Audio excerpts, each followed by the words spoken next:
राजा बीमार पड़ गए, लेकिन वो ये पता नहीं लगा पाए कि उनके साथ क्या गड़बड़ है।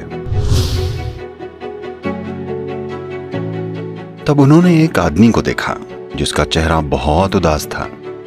वो बहुत दुख में था और गुस्से से भरा हुआ था। एकाग्र मन एक ऐसी चीज है जिसे कोई नहीं रोक सकता। अगर आप बुद्धि से ऊपर विकास करना चाहते हैं तो इसके लिए एक जागरूक प्रयास की जरूरत होगी।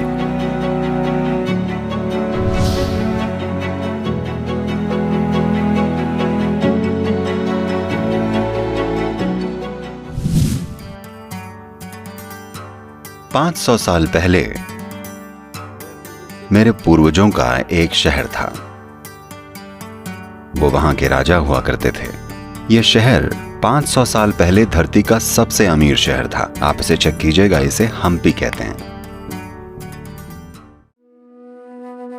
और अचानक एक दिन कृष्णदेवराय बीमार पड़ गए। ये राजा का नाम था। वो बीमार पड़ गए और डॉक्टर आए और उनकी कई तरीकों से जांच की, लेकिन वो ये पता नहीं लगा पाए कि उनके साथ क्या गड़बड़ है। मगर उनकी हालत बिगड़ती जा रही थी, जैसे वो मौत के दरवाजे पर खड़े हों। फिर उन्होंने अपने दोस्त और सलाहकार को बुलाया, जिनका नाम था तेनाली रामकृष्ण। तेनाली आए और वो कोई डॉक्टर नहीं थे। उन्हें नहीं पता था कि क्या किया जाए। तो राजा ने उनकी मदद मांगी, लेकिन उन्हें नहीं पता था कि क्या करना है। वो डॉक्टर नहीं थे। तो उलझन में वो शहर में पैदल निकल पड़े और वो बाजार में घूम रहे थे। तभी उन्होंने एक आदमी को देखा जिसका चेहरा बहुत उदास था। वो बहुत दुख में था और गुस्से से भरा हुआ था। तेनाली उनके पास गए। अरे क्या हो गया, आप ऐसे क्यों बैठे हैं? वो बोला, मैं चंदन की लकड़ी का काम करता हूं, क्योंकि कहीं एक बहुत बड़ा भंडार उपलब्ध था, तो मैंने एक बहुत बड़ा उधार ले लिया और वो सारी चंदन की लकड़ी खरीद ली। अब अगर मैंने इसे जल्दी से बेचा नहीं तो मैं बचूंगा नहीं।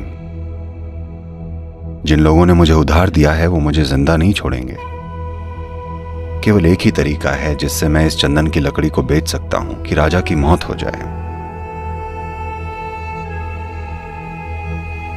जब राजा मरते थे तो उनका दाह संस्कार हमेशा चंदन की लकड़ी से होता था। ये किसी और के बस की बात नहीं थी। तो उसने कहा, अगर राजा की मौत नहीं होती तो मैं नहीं बचूंगा।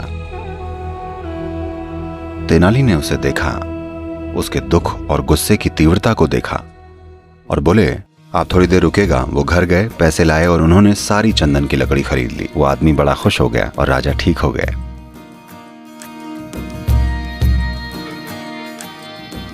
ये मजाक नहीं है।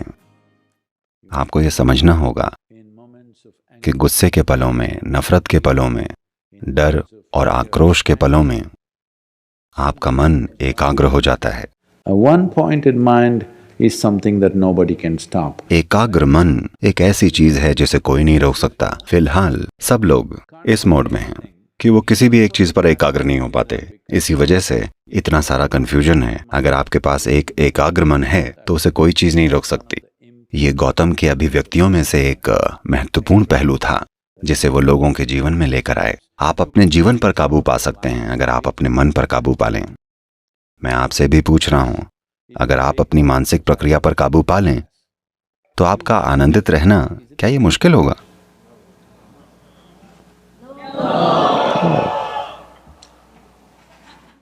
आप किसी और के दिमाग पर काबू पाना चाहते हैं।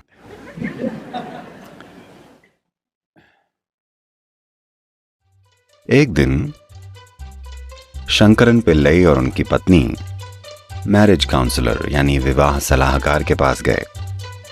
तो शंकरन पिल्लई ने परिचय दिया और कहा, हमारा शादीशुदा जीवन बहुत बढ़िया है क्योंकि हमारी जोड़ी इतनी शानदार रही है, क्योंकि मैं हमेशा चुप ही रहता हूं।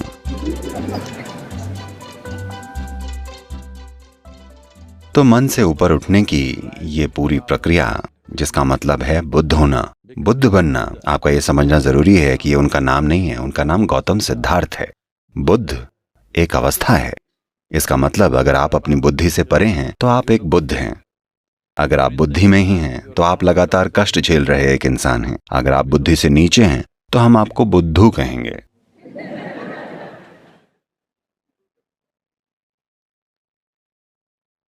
तो क्रमिक विकास की प्रक्रिया में जानवरों की ही तरह हम बुद्धि से नीचे ही थे। धीरे धीरे हम में बुद्धि आई है। अब अगर आप बुद्धि से ऊपर उठना चाहते हैं तो इसके लिए जागरूक प्रयास की जरूरत होगी। धरती माता आपके लिए ये करके देंगी, इसका इंतजार मत कीजिए। ये लाखों साल बाद हो सकता है पर आप यहां नहीं होंगे। आपको हमारा एक ऐप डाउनलोड करना चाहिए। ये ऐप फ्री है, कोई भी इसे डाउनलोड कर सकता है। इसे सद्गुरु ऐप कहते हैं। इसमें एक ईशा क्रिया नाम की प्रैक्टिस है। ये एक जागरूकता लाने का आसान सा तरीका है कि आपका शरीर क्या है और आप क्या हैं, आपका मन क्या है और आप क्या हैं। एक बार जब आप और आपके शरीर के बीच, आप और आपके मन के बीच थोड़ी सी जगह बन जाती है, यही दुखों का अंत है।